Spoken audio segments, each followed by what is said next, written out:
I believe last week, the Minister of Brahmi, or maybe 2 weeks ago, the Minister of Brahmi at that time acting in the capacity of Deputy Prime Minister, I believe, made a comment in regards to respond to a question actually from the media in regards to the vacation allowance and so forth.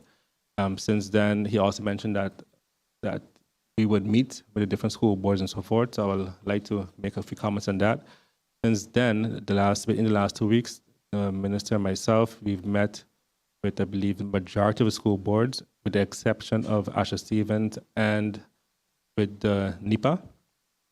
I did have an informal conversation with a board member from NIPA, letting them know that we will be meeting with them, so they're still on the list to meet. And Asha Stevens, we are still scheduled to meet. The meetings went well in regards to the process, giving more information on the situation.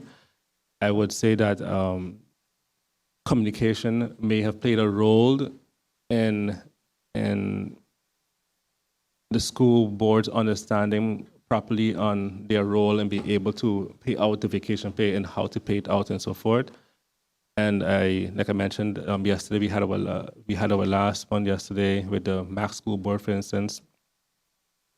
And what I do realize is that the school boards try to have a unified approach in how to deal with the school vacation allowance and so forth, which was not ideal since every school has their own system. For example, some schools, for example, would pay for their uniform for teachers. Some schools have gas vouchers. Some schools, let's say, have breakfast, for example, this example.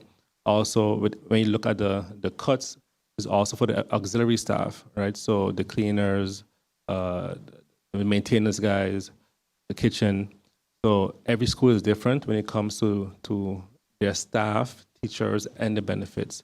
So having a unified approach was not the best approach, I would say, even though I understand that approach. So I believe having these individual meetings with all the school boards minimize the lack of communication, and I believe that there is a way forward going forward.